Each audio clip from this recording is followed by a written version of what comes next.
지금 사천의 도시재생 사업이 일어나고 있는데 그 해당 대상 지역이 삼천포 구항이랑 대방 구랑 이렇게 진행이 되고 있습니다.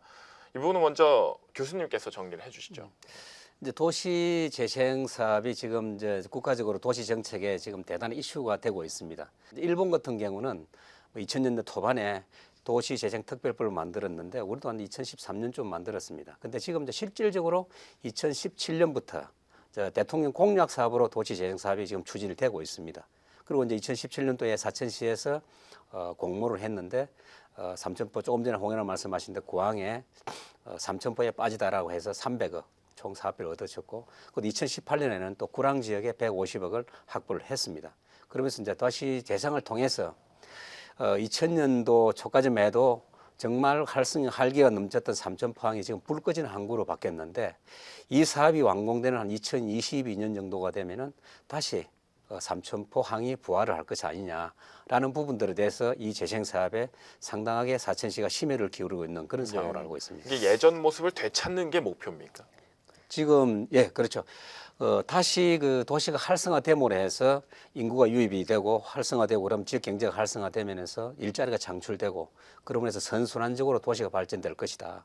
지금 이제 도시 재생 사업을 하다가 보니까 이제 영국이나 미국, 그다음에 이제 최근에 일본 같은 경우에 이 사업을 시행을 하다 보니까 여러 가지 이제 문제가 발생됩니다. 가장 이제 우려됐던 부분들이 도시 재생의 젠트리피케이션이라는 부분들이에요. 예. 기존에 있던 구도심을 활성화시키고 도시가 이 부활이 되다 보니까 상대적으로 집가 상승, 그다음에 임대료가 상승되다 보니까 기존에 있던 그 주거를 했던 사람들이 임대료든 집가를 상승에 대해서 대비가 안 되기 때문에 밖으로 내몰리는 현상들. 예. 지금 목포 지금 문화 그 공원도 나중에는 그런 외부에서 투기 세력이 들어오게 되면은 기존에 있던 원주민들, 구도심 주민들이 외부로 내몰리는 현상들, 이런 예. 부분들도 염두를 둬야 되는데, 지금 이제 그 홍 아나운서가 말씀하시는 삼천포 지역에 이번에 도시 재생 사업은 그것과 유사하지만은 뭐 그 정도까지 활성화되면 더 좋겠어요.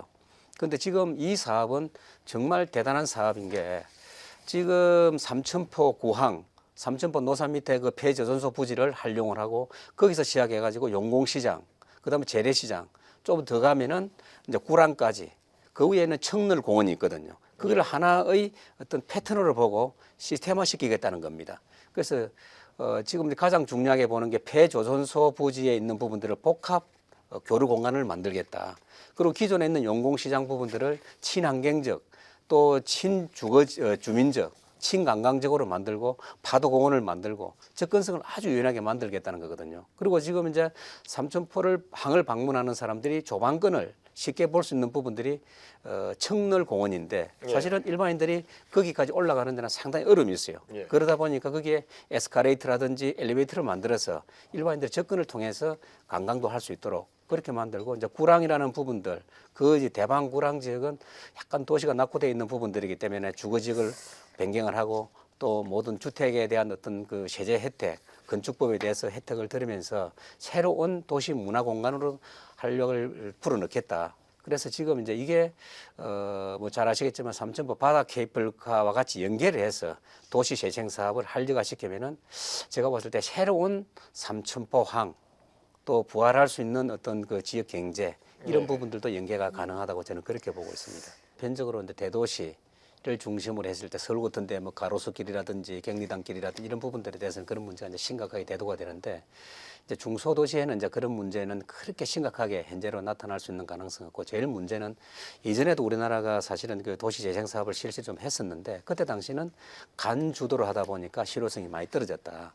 그럼 모든 행정에서 집행을 하다가 떨어졌는데, 이번에 지금 이제 정부가 가장 유심하게 지금 정책적으로 포커스를 맞추고 있는 부분들이 주민과의 관계를 어떻게 할 것이냐, 주민과의 커뮤니티 형성이 반드시 중요하다라는 부분들이거든요. 그래서 사천시는 아마 사천시장이 직접 막구랑 대방의 주민들과 직접 대화를 해가지고 아마 회의를 소집한 것 같아요. 거기서 주민들 이야기를 직접 들어보고 그분들이 생각하는 것과 행정이 가고자 하는 어떤 이 커뮤니티를 통해서 새로운 어떤 비전을 만들어가는 것들이 의미가 있다. 그리고 지금 이제 사천 지역에서는 인근에서 이제 그 도시 재생 사업이 사실 활기는 넘치는데 장기적으로 이제 삼천포 중앙시장도 도시 재생을 하겠다. 그러다면 이제 다시 벨타를 만들고 사천읍 중앙시장도 구도심을 활성화시키는 도시 재생을 하겠다라는 부분들인데 지금 이제 지역적으로 봤을 때 도시 재생의 어떤 필요성 어떻게 봐야 되느냐.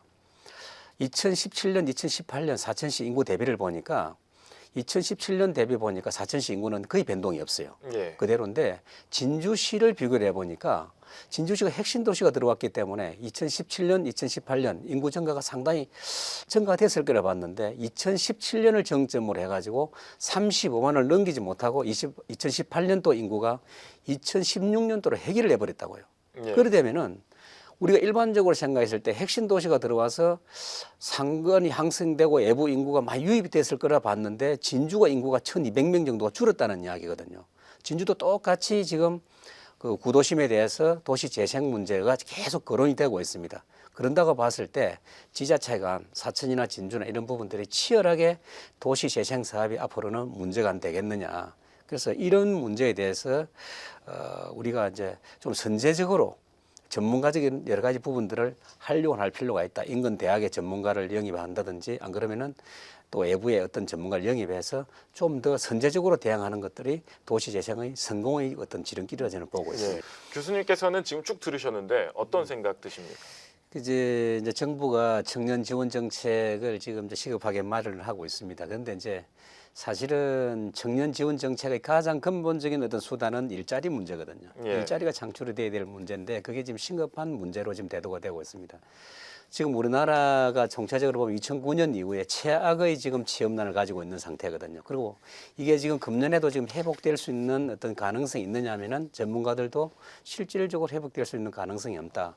그렇게 되면 1차적으로 취업을 준비하고 있는 청년들이 자리가 없기 때문에 이게 문제가 이제 청년 문제로 이제 대두가 되는데 이제 우리가 정부가 이 추진하는 방향에 따라서 인근의 일본 같은 경우는 실질적으로 지금 기업에서 사람을 구하지 못해서 지금 고인난하고 있잖아요. 그래서 지금 정부가 서울, 대전, 강주, 부산 4개 지역을 나눠서 일본 취업 캠프를 벌여서 일본어로 지금 취업 기회를 제공할 수 있는 이런 상황이 벌어진 거예요. 갑자기 이렇게 됐다는 거예요. 그러면은 이 문제를 단순하게 청년에 한계해서 할 게 아니고 정부의 노동정책이나 경제정책에 대해 핵심이 있어나지 않으면 선순환적인 구조가 갈 수가 없다라는 부분들이에요. 조금 전에 이제 경상남도의 청년 기준 또 서울시의 청년 기준이 틀리거든요. 서울시 같은 경우에는 19세에서 29세까지 예. 청년을 보고 청년 수당을 지급한다고요. 물론 예. 거기는 재정이 넉넉하기 때문에 구직을 위해서 2개월에서 6개월까지 뭐 한 50만 원씩 청년 수당을 지급을 하고 있는 거거든요. 그리고 또 청년을 정책에 참여시키기 위해서 청년 자율 예산 제도로 해서 약 한 500억 정도의 예산을 배정을 해서 청년들이 직접 와서 그 예산을 자기들이 협의를 해서 집행하거나 계획을 할 수 있도록 하는 정책들을 만드는데 그게 뭐냐면은 정부가 능숙능란하게 대응이 되지 않으니까 지자체가 후선적으로 대응을 하는 거거든요. 그러면 그게 이제 실질적인 효과가 나타나느냐 저는 그렇게 보지 않아요. 지금 계속해서 하는데 뭐 잘 아시겠지만 지난해도 이제 일자리 창출 포괄적으로 봤을 때 정부 예산을 54조 원을 정말 천문학적인 돈을 넣었는데도 고용 사정은 전혀 개선되지 않았거든요. 그리고 또 지금 그 청년 지원 정책으로 해서 이제 중소기업에 취업하는 청년들을 위해서 지금 아마 4월쯤 되면 정부가 추경을 예. 약 한 4조 원 정도로 편성을 한다고 하고 있는 거예요. 지금 모든 것들을 어떤 그 자유시장 경제에서 이게 선순환적으로 돌아가지 않고 정부가 예산으로서 계속 집행을 하다 보니까 이게 지금 악순환이 될 가능성이 있어요. 그렇다 해서 우리가 지금 정부 재정이 넉넉해서 계속해서 그걸 부을 수 있는 상황이 아니지 않습니까? 그래서 이런 부분들에 대해서는 정부가 전반적인 노동정책, 경제정책의 핵심적인 대변혁이 가장 우선돼야만이 이 모든 문제 또 지금 우리가 말하는 청년 문제만 있는 게 아니지 않습니까? 노인 문제도 있고 청소년 문제, 아동 문제 모든 문제가 똑같이 맞물려 있는 거거든요. 그래서 이런 부분들에 대해서는 우선적으로 정부가 큰 틀에서 새로운 세계적인 어떤 패러다임에 맞춰서 자유시장 경제의 어떤 기본 틀을 유지하는 것이 가장 중요하다고 저는 보고 있습니다. 공영 개발 방식이 있고 민간 개발 방식이 있습니다. 이 두 방식에는 어떤 차이가 있는 겁니까? 뭐 공영 개발이라는 것은 지자체나 정부가 예산을 투입해서 개발하는 방식, 정부 예산이 들어가는 것도 그 예산이고 예. 민간 개발은 정부 예산이 사실은 모든 단지를 개발해서 그 기업에 공급을 못 하니까 정부 예산이 한계가 있으니까 민간 개발이 자기들이 예산을 투입해서 개발을 하고 어느 일정 부분의 이익을 보장을 해주면서 이제 하는 게 민간 개발로 그렇게 양분할 수가 있는 겁니다. 예. 근데 지금 공영 개발 방식을 취했던 뭐 용당 일반 산단, 뭐 송포 일반 산단 그쪽은 좀 사정이 나은데 네. 그러니까 민간 개발 방식으로 취했던 대진 산단, 금진 산단의 경우는 지금 앞길이 좀 불투명한 상황이라고 지금 얘기가 나오고 있거든요. 네. 왜 그런 겁니까?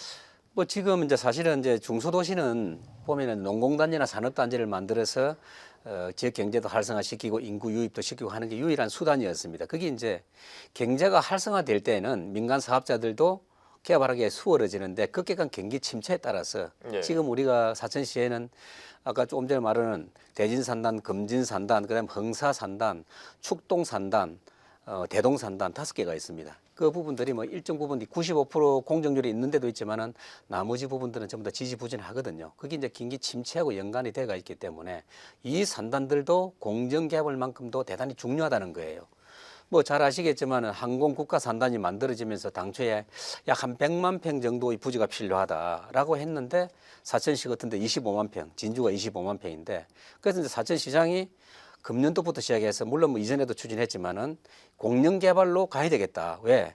지금 민간 개발을 맡겨두니까 지지부진하고 만약에 우리가 필요한 시기에 산업단지가 없어서 적게 공급을 못한 경우가 발생했지 않습니까? 예. 그래서 공공개발을 해서 일단은 대응을 하는데 민간개발도 같이 보조를 맞춰야 될 것이다. 그러면 이제 민간개발 부분들이 한 56만 평 정도, 공공개발이 지금 48만 평 정도, 그러니까 한 100만 평 정도가 가는 거거든요, 지금. 그런데 지금 사천시가 하는 이제 공영개발 방식은 맞춤형으로 가고 있는 겁니다. 송포 첨단 산업단지는 삼천포 지역의 경기 활성화 차원에서 시장 공략 사업으로 끌고 왔던 부분들이고 거기서 올라오면 이제 선진 일반 산업단지 예. 거기는 이제 시장이 금년에 이제 발표를 하셨는데 이거는 아무래도 국가 산단이 공기가 좀 지연될 거를 대비해서 그동안에 만약에 공단의 수요가 필요하다 그러면은 선진 일반 산단을 빨리 만들어서 공급하겠다라는 부분들입니다. 그리고 지금 이제 용당 MRO 부분들은 이제 MRO 부분들이기 때문에 그대로 추진하는 거예요, 지금. 그거는 뭐 기존 했던 사업들이고. 그리고 이제 서부 지역의 서부 산단 문제는 거기는 실질적으로 분양가가 일반 그 동부 지역보다는 한 절반 이하로 떨어지기 때문에 다소 거리감은 있어도 분양가가 저렴한 거를 요구하는 업체가 있을 수가 있거든요. 예. 거기는 지금 사천시가 파악한 게로 보면은 지금 들어오라는 업체가 한 150% 정도 확보가 돼 있는 모양이에요. 예. 분양가가 저렴하고 거긴 또 고속도로하고 접근성이 좋기 때문에 아주 유용한 부분들도 있는 거예요. 그래서 이제 그런 부분들에 대해서는 공영 개발을 통해서 맞춤형으로 가고 또 민간 산업단지는 또 필요한 부분들에 대해서 이제 접근을 해 가야 되는데 조금 전에 말씀하셨던 그 이제 문제가 된 대진산단, 금진산단은 이제 부도가 현재 허가가 취소가 돼가 있지만은 사천시에서는 이거를 완전하게 취소의 절차를 밟기보다는 2월 말쯤에서 청문회를 거쳐서 예. 다시 양성화를 시키려고 하고 있는 겁니다. 그래서 사천시가 그 기본적으로 바라는 한 100만 평의 공장 부지를 만들어서 만약에 지금의 경기가 약간 하락 조짐이 있지만은 경기가 상승 기호로 돌아섰을 때 갑자기 산업 입지가 필요하고 공단 부지가 필요했을 때 사천시는 능동적으로 대처를 하겠다라는 게 지금 사천시의 전략인 것 같습니다.